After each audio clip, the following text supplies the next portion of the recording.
नमस्ते बच्चों, कैसे हैं आप सब। आज हम हिंदी व्याकरण एवं रचना प्रबोध से अध्याय 10 वाक्य विचार है ना, उसमें हम अर्थ के आधार पर वाक्य के जो भेद हैं उनका अध्ययन करेंगे।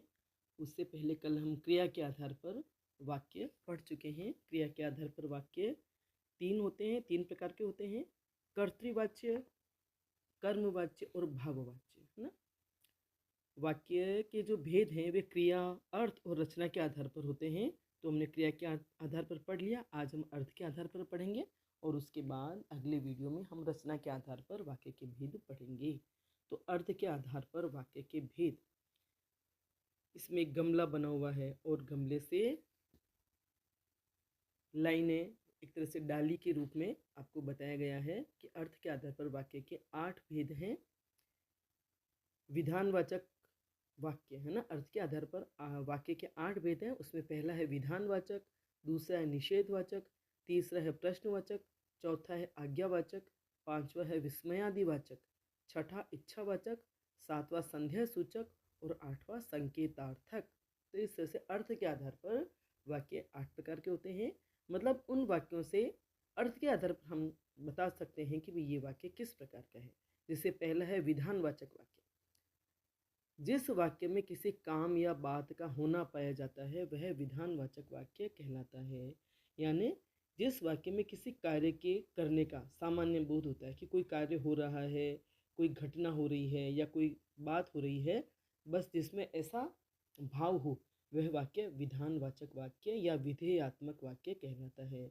जैसे मैं खाता हूँ या मैं खाना खाता हूँ। एक काम हो रहा है कि मैं खाना खाता हूँ। शगुन मेरी सहेली है, एक बात बताई जा रही है कि भी शगुन मेरी सहेली, एक बात हो रही है। तो इस तरह से किसी कार्य का या बात का होना पाया जाता है। जिस वाक्य का अर्थ ऐसा हो वह कहलाता है विधानवाचक वाक्य। अब दूसरा है निषेधात्मक वाक्य।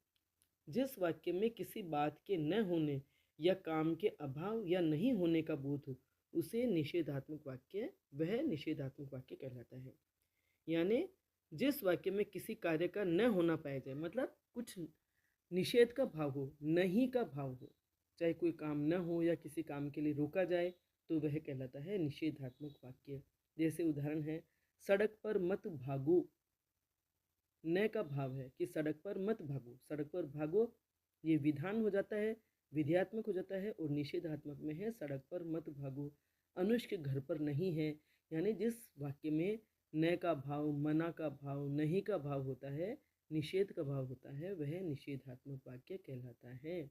अगला प्रश्न है प्रश्नवाचक या प्रश्नार्थक वाक्य। ये जो वाक्य है अर्थ के आधार पर ये बहुत ही सरल है बस, और उनके जो भेद का नाम है उसी से पता चल जाता है कि वाक्य में यह वाक्य का अर्थ क्या है। प्रश्नवाचक या प्रश्नार्थक वाक्य, प्रश्न का बोध कराने वाला वाक्य, अर्थात जिस वाक्य का प्रयोग प्रश्न पूछने में किया जाए उसे प्रश्नार्थक वाक्य कहते हैं।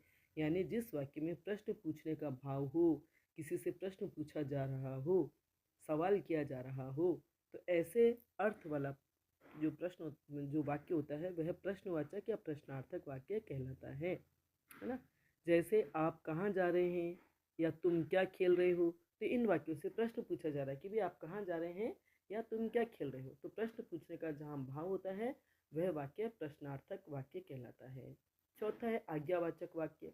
जिस वाक्य में आज्ञा, अनुमति, उपदेश व विनय का बोध हो वह आज्ञार्थक या आज्ञावाचक वाक्य कहलाता है। यानी स्पष्ट है नाम से ही कि जिस वाक्य में आज्ञा का भाव हो, आज्ञा का बोध हो कि भी आज्ञा दी जा रही है या अनुमति दी जा रही है या विनम्रता का भाव है, तो वह आज्ञार्थक या आज्ञावाचक वाक्य कहलाता है। जैसे अनुष्क अपना कमरा साफ करो, इसमें आज्ञा दी जा रही है कि भी अपना कमरा साफ करो, आज्ञा दी जा रही है, आदेश दिया जा रहा है, अयन इस कुर्सी पर बैठो। तो ये हुए आज्ञार्थक वाक्य। पांचवा है विस्मयादि बोधक वाक्य।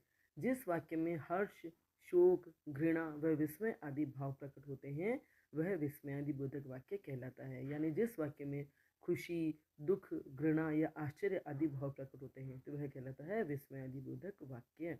जैसे अरे यह क्या हो गया, है ना, अरे यह क्या हो गया, इसमें शोक भी हो सकता है और हर्ष भी हो सकता है या विस्मय भी हो सकता है।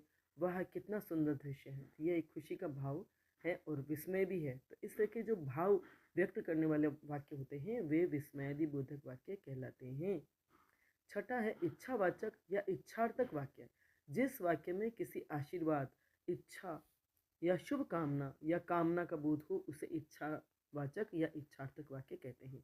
यानी जिस वाक्य में किसी को आशीर्वाद देने का भाव हो कि वे आशीर्वाद दिया जा रहा है, कोई इच्छा व्यक्त की जा रही है या कोई कामना व्यक्त की जा रही है, कोई शुभ कामना दी जा रही है, ऐसे अर्थ का बोध करने वाले वाक्य इच्छावाचक या इच्छार्थक वाक्य कहलाते हैं। जैसे ईश्वर सबका भला करे, तो एक ऐसी शुभ कामना या इच्छा की जा रही है कि ईश्वर सबका भला करे, आपका जीवन सुख में हो, ये आशीर्वाद दिया जा रहा है कि आपका जीवन सुख में हो, तो ये वाक्य कहलाते हैं इच्छावाचक वाक्य। सातवां है संभावनार्थक वाक्य। जिस वाक्य में किसी काम के पूरा होने में संदेह या संभावना का भाव प्रकट हो उसे संभावनार्थक या संदेहवाचक वाक्य कहते हैं। मतलब जिस वाक्य में किसी काम के पूरा होने में संदेह का भाव हो कि भी कोई काम पूरा हो गया या नहीं, संदेह और संभावना भी व्यक्त हो, तो ऐसे वाक्य संभावनार्थक या संदेहवाचक वाक्य कहलाते हैं। जैसे शायद वे कल आए, या संदेह है कि वे आए या ना आए, शायद वे कल आए। और दूसरा वाक्य है हो सकता है कल तक मौसम ठीक हो जाए, तो इसमें संभावना व्यक्त की जा रही है कि भी कल तक मौसम ठीक हो सकता है। तो संदेह और संभावना दो बिल्कुल अलग बात है। वैसे संदेह एक असमंजस की स्थिति होती है, शक, संदेह होता है कि भी कोई काम हो गया नहीं, और संभावना में संभावना एक आशावादी भाव होता है कि भी ये काम हो सकता है ना, तो वो कहलाते हैं संभावनार्थक वाक्य। आठवां भेद है संकेतार्थक वाक्य। जिस वाक्य में संकेत का भाव हो या शर्त हो वह संकेतार्थक वाक्य कहलाता है। जिस वाक्य में कोई संकेत का भाव हो या कोई शर्त हो, जैसे यदि तुम आओ तो मैं चलूं, यदि तुम आओ तो मैं चलूं, तो यहाँ संकेत भी कि भी अगर तुम आ जाओगे या आ जाओ तो मैं चलूं, तुम आते हो तो मैं चलूं, या शर्त भी है कि भी तुम आओ तो मैं चलूं। यानी एक क्रिया का होना दूसरी क्रिया पर निर्भर होता है। एक काम जब होगा जब एक काम हो जाएगा, है ना। एक क्रिया तब घटित होगी जब दूसरी क्रिया हो जाएगी। एक क्रिया घटित होने पर दूसरी क्रिया घटित होगी, तो इसमें संकेत है और शर्त भी है। ऐसे वाक्य कहलाते हैं संकेतार्थक वाक्य। वर्षा न होती तो फसल सूख जाती, है ना। दूसरा वाक्य है कि वर्षा न होती तो फसल सूख जाती, तो ये इसमें भी एक क्रिया दूसरी क्रिया पर निर्भर है, या संकेत दिया जा रहा है, या एक शर्त वाली बात है कि भी वर्षा न होगी तो फसल सूखेगी ही, तो ये कहलाता है संकेतार्थक वाक्य। अब है रचना के आधार पर वाक्य के भेद। तो हमने क्रिया के आधार पर पढ़ा, आज्ञा और अर्थ के आधार पर पढ़ा, अब रचना के आधार पर। ये दोनों तो बहुत सरल थे, अब थोड़ा सा आपको आगे ध्यान से समझना है। इसमें पहला, रचना के आधार पर वाक्य तीन प्रकार के होते हैं। पहला है सरल वाक्य या साधारण वाक्य, दूसरा मिश्र या मिश्रित वाक्य, और तीसरा है संयुक्त वाक्य। तो सरल वाक्य पढ़ लेते हैं। सरल वाक्य, जिसका वाक्य में एक उद्देश्य और एक ही विधेय होता है उसे साधारण या सरल वाक्य कहते हैं। अर्थात एक कर्ता व एक ही क्रिया होती है। जैसे मैं जाता हूँ, तो सरल वाक्य जैसा कि नाम से स्पष्ट है, बहुत ही सरल है और बहुत ही साधारण है, इसे साधारण वाक्य या सरल वाक्य कहते हैं। और इसमें एक ही उद्देश्य या एक ही विधेय होता है। और आपने सबसे पहले पढ़ा वाक्य के अंग, उद्देश्य और विधेय। तो उद्देश्य होता है कर्ता, जो कर्ता के बारे में कहा बात कही जाती है वह भाग कहलाता है उद्देश्य। और कर्ता को छोड़कर, कर्ता के अलावा जो बाकी वाक्य में जो भी बातें बचती है, जो भी शब्द बचते हैं, वे सब विधेय के अंतर्गत आ जाते हैं। तो जैसे मैं जाता हूँ, तो मैं उद्देश्य हो गया और जाता हूँ विधेय हो गया। तो एक ही उद्देश्य और एक ही विधेय होते हैं। सरल वाक्य या साधारण वाक्य में केवल एक ही उद्देश्य और एक ही विधेय होते हैं, एक ही कर्ता और एक ही क्रिया होती है ना। एक कर्ता और दो क्रिया नहीं, और दो कर्ता और एक क्रिया नहीं, वह सरल वाक्य कहलाता है। ठीक है, तो आज हम इतना ही पढ़ेंगे। वीडियो आपको समझ में आया होगा, पसंद आया हो तो लाइक करें, अपने दोस्तों के साथ शेयर करें, मेरे चैनल को सब्सक्राइब करें और बेल आइकन भी अवश्य टच करें, ताकि जब भी मैं वीडियो बनाऊंगी उसकी सूचना आपको तत्काल मिल जाएगी। धन्यवाद।